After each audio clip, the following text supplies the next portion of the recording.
That's Porsche's point of our product strategy. On the first hand side, we will improve our combustion engines. Our strategy is to concentrate on 3 pillars for future. We are planning to come back. We will think what will happen on the market, and at the end, it depends on the customers. Porsche's fan base is legendary, but a troubling pattern is emerging. YouTubers who criticize the brand are reportedly facing lost privileges, rejected allocations, or even blacklisting. Behind the dream of owning a rare Porsche lies an allocation system that seems to favor select buyers and creators willing to play by the rules. Some are pushed toward questionable deals, while others risk losing access for speaking out. Is Porsche simply protecting its brand? Or has it started controlling the voices that helped build its modern reputation? The truth may be more revealing than it seems. Allocation culture unveiled Porsche's most coveted models, especially the GT3 and GT3 RS, aren't just sold on a first-come, first-served basis. Instead, they are carefully rationed through a strict allocation system that favors a select tier of customers. This system spreads cars across dealerships based on size and performance, with bigger dealers getting more units. But the real power lies at the dealer level, where sales teams hand-pick which clients actually receive those limited golden tickets. It's a behind-the-scenes hierarchy that keeps many buyers waiting, frustrated, or outright shut out. This allocation system isn't new, but it's rarely been this visible until now. The ride-or-die fan base around Porsche has always known these cars were scarce, but the loyalty ladder required to climb toward ownership has traditionally been a quiet, private matter. Buyers are expected to start with more accessible models like Mayans or Cayennes, service them at the same dealership consistently, and build what's called purchase history. It's a multi-year commitment that dealers consider proof of loyalty before granting access to high-performance halo cars. The problem is, the system prioritizes financial benefit to dealers over direct customer demand. Dealers want customers who will keep returning, buying less glamorous models before they're allowed to buy the real prize. This dissuades those who might want to purchase just the GT3 RS for passion or content creation, forcing them either to wait or jump through costly hoops. The unofficial rulebook makes ownership ladders a necessity, where skipping steps or pressing for quicker access usually doesn't work. This culture creates tension, especially for YouTubers and content creators who depend on transparency and direct access to vehicles for their channels. When honest reviews or critiques enter the mix, the relationship quickly sours. The same system that rewards loyal customers with exclusive access can become a mechanism to punish dissent. Access to launches or new cars is suddenly tied to the creator's behavior, which means stepping out of line can result in cold shoulders or worse, blacklisting. The underlying structure of this allocation food chain sparks broader questions about fairness and transparency. Who decides who deserves a build spot? What metrics matter most? Long-term spending, personal relationships, or simply being a good customer? And how does this system shape the content being produced about Porsche, especially when the manufacturer indirectly controls the spotlight? These are not small issues for fans and creators alike. There's also a financial dynamic beneath the surface. A 2026 Porsche 911 GT3 starts around $240,000 before options, with dealers often adding markups that push final prices much higher. The GT3 RS climbs even more steeply, especially once rare allocations and secondary market premiums enter the picture. This immense value makes dealers protective gatekeepers, wary of flipping buyers looking to profit rather than those who will stay loyal over time. For creators, this means getting invited in isn't simply about being a fan or having a popular channel. It's about proving an ongoing commitment to the dealer, often through repeated purchases or services, which doesn't always align with how these YouTubers operate. The system is designed to reward long-term, high-spending clients, placing casual or strategic buyers at a disadvantage. At its core, Porsche's allocation culture functions like an exclusive club with shifting rules. Some insiders get in by default, others only by paying unseen costs or making sacrifices. The full implications of this culture on creators and their audiences have yet to fully unfold, and that's where the story only begins. Next, we'll dive into the steep, often surprising price some buyers pay just to climb this loyalty ladder. The hidden costs of access. When a rare Porsche allocation comes up, it's not simply a question of writing a check for the listed price. Instead, buyers, particularly YouTubers hoping to break into the scene, face a web of financial expectations designed to secure dealer favor. Mark McCann, a well-known car content creator, famously encountered this firsthand. While lacking a traditional purchase history, he found a way to secure a guaranteed GT3 RS build slot. I was wanting to buy a new GT3 RS, so yes. The new GT3 RS. What's your sort of background with Porsche? Sounds a horrible question, doesn't it? But only by agreeing to buy 3 brand-new Taycan Turbo S models as a condition. Each Taycan Turbo S carries a list price of about £170,000, meaning McCann was looking at spending over £500,000 before even setting foot in the GT3 RS. On paper, his plan was to sell those Taycans right away and accept a roughly 10% loss, banking on the GT3 RS's high market demand and resale value to offset it. But reality hit hard, as the market for these Taycans was softer than expected, with dealers reluctant to buy and online valuations suggesting losses closer to £75,000 to £100,000 per car. This unofficial surcharge embedded in buying unwanted cars isn't unique to McCann, but his experience illustrates just how steep the hidden cost for access can be.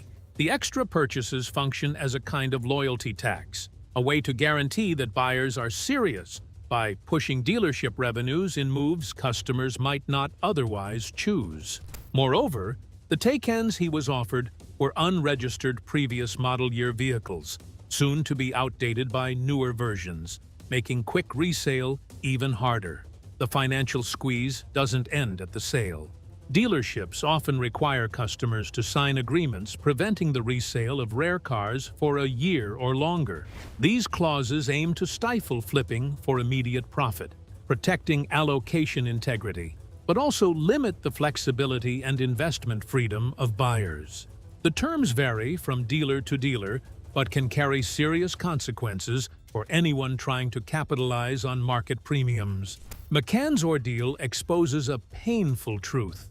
The GT3 RS allocation isn't truly available at sticker price.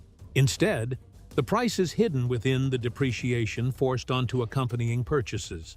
Buyers end up subsidizing the privilege of priority access, sometimes at 6-figure losses, just to break past the invisible loyalty barrier. For many creators and enthusiasts, this hidden cost acts as a gatekeeper far more effective than any official pricing list. This structure pressures buyers to maintain a path of steadfast compliance, buying the cars dealers want, servicing on their terms, and avoiding criticism that could jeopardize future allocations. It's a system designed less around customer satisfaction and more around dealer profit and controlled scarcity. This reality adds layers of complexity to what was traditionally seen as a straightforward luxury purchase. Ultimately, these financial barriers shape more than just individual transactions. They influence the narratives around Porsche ownership and the kinds of voices that rise within the car community. Many YouTubers find themselves weighing the costs of playing by dealer rules against the risks of speaking openly about the system's downsides. With so much at stake, loyalty isn't just encouraged, it's required. But as we'll see, that loyalty can be a double-edged sword. Loyalty as leverage. In Porsche's world, loyalty isn't a one-time achievement. It's an ongoing contract that dealers can dissolve at will. Long-standing customers who have poured money and time into building their relationship with dealers can still find themselves cut off without warning. Nigel Turver, known as Supercar Nigel, embodies this harsher side of loyalty gone wrong. Despite years of serious purchasing across multiple premium brands, including Porsche, he found himself banned outright by the brand.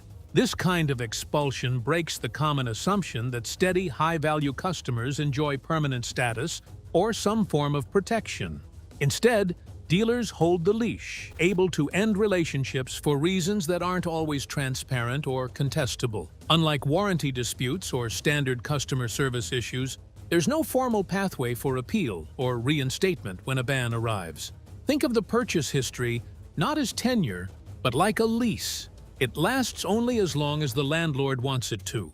This power dynamic shifts all control toward the brand and dealership, treating customers less like valued partners and more like fleeting tenants in a carefully managed ecosystem. The emotional and financial toll can be steep when such severance happens suddenly. For YouTubers, this is particularly significant. Their public platforms give them extra visibility, but also extra vulnerability. Criticism, even constructive or mild, risks being perceived as disloyalty, which can escalate from loss of access to outright blacklisting. This creates a chilling effect, where creators must decide whether to protect their access by self-censoring or risk losing the brand's backing. Cutting ties isn't always about dollars and cents. It can be about staff relationships, brand image, or internal politics at dealerships. When a customer or creator becomes a problem in the eyes of the dealer, official policies are often wielded as blunt instruments to sever the connection. These policies exist in theory to protect the brand and staff, but sometimes end up punishing the most engaged or vocal fans. The loyalty ladder's dark side reveals that it's less a reward system and more a lever of control. It ensures compliance, but it doesn't guarantee fairness. Those who slip or speak out may find themselves shut out, no matter their previous spending or status. Understanding this precarious balance is crucial to seeing why the ongoing conflicts between Porsche and car creators have escalated beyond simple customer frustrations, opening a new chapter of tension fueled by power, money, and visibility. The question remains: what happens when manufacturer policies collide with public storytelling on platforms where every moment is recorded and shared? When warranty meets suspension, warranty disputes have become another fault line in the strained relationship between Porsche and some of its most passionate customers. Matt Armstrong, a YouTuber known for restoring tough supercars, faced this firsthand after buying a used 991 generation 911 GT3 RS with serious engine problems. When he brought the car in for warranty coverage, Porsche declined, claiming the engine wear did not match the odometer reading. Their suspicion was that the car had a mileage blocker installed, interfering with the sensor and throwing off the official mileage. This matter isn't trivial. Every engine's internal parts wear according to real use, not just what the dashboard shows. If the physical condition of the engine suggests it has done far more miles than displayed, the warranty department views it as potential fraud, or at least tampering. That means the coverage can be denied since the vehicle's true history becomes unverifiable. While these policies exist to protect manufacturers and insurers from fraud, they often leave owners like Armstrong stranded. Mileage manipulation is a real issue across the entire used performance car market, not just Porsche. It costs manufacturers and buyers huge sums every year, and warranty teams are cautious to avoid paying for claims tied to suspicious cars. However, the sharp edge here is how quickly a complicated technical question can become a final dismissal.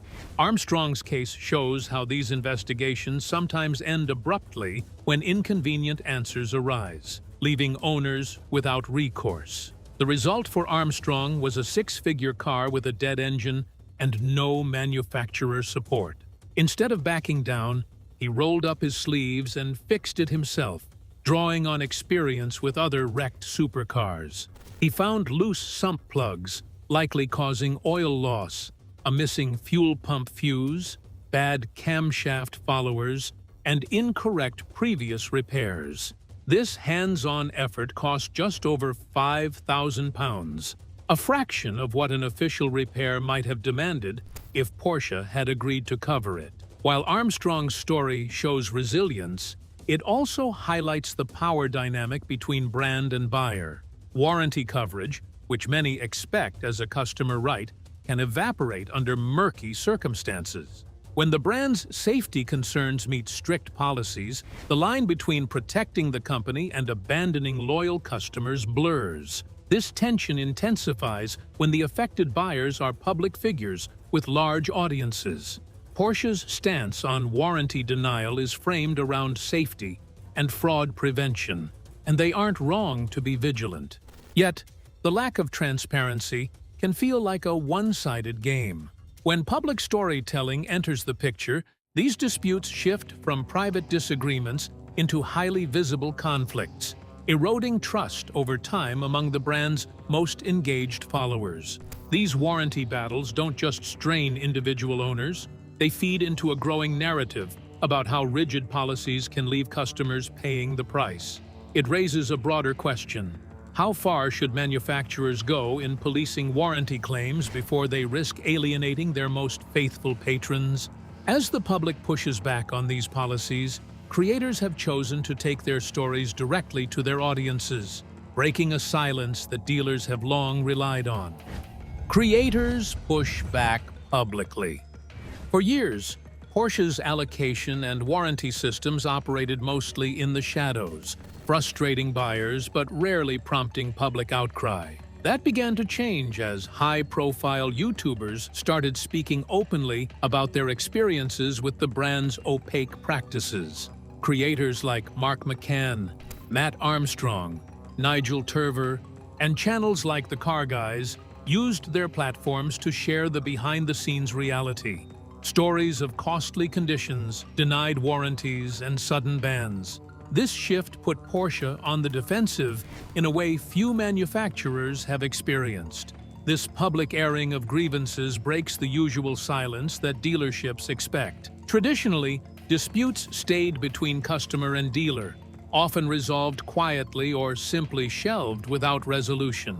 But today's creators film everything, uploading in-depth accounts that garner millions of views and a community eager to share their own stories.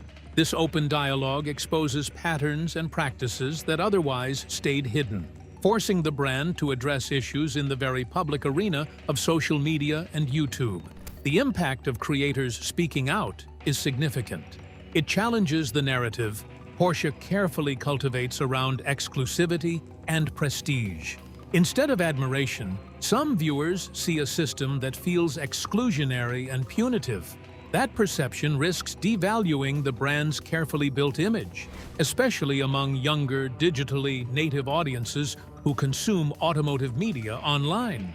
The clash between an ultra-luxury brand and outspoken creators underscores a new age where transparency often trumps tradition. There's also a psychological element for creators weighing whether to speak openly. Criticizing a manufacturer with this kind of power risks cutting off future access to cars or launches. It's a gamble that many have had to take, knowing that honesty might mean being blacklisted.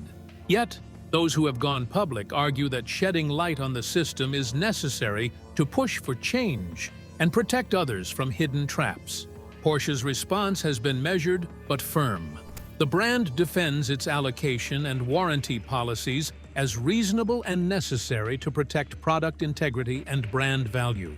But the tension between official explanations and creator experiences is difficult to reconcile when millions witness the fallout in real time.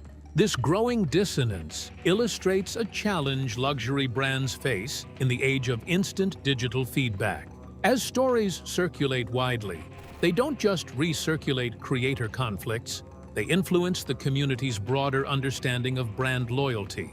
For many, the cost isn't just financial but emotional, dealing with disappointment or feeling betrayed by a brand once adored.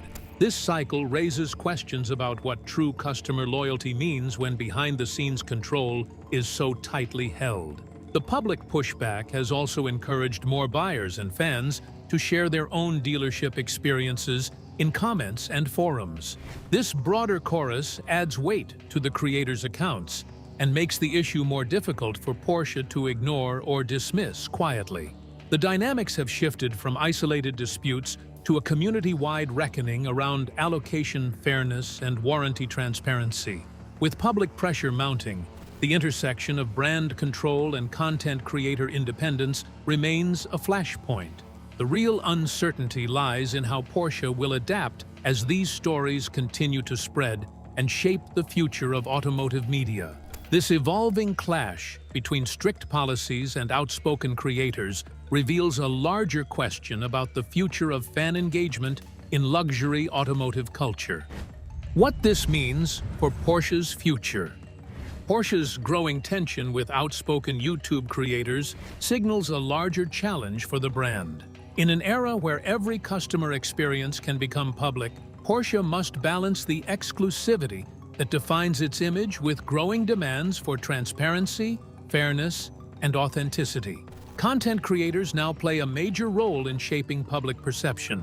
They are no longer simply reviewers or promoters. Their loyal audiences can amplify both positive and negative experiences. If access to rare cars depends on staying favorable toward the brand, creators may feel pressured to choose between honesty and maintaining valuable relationships.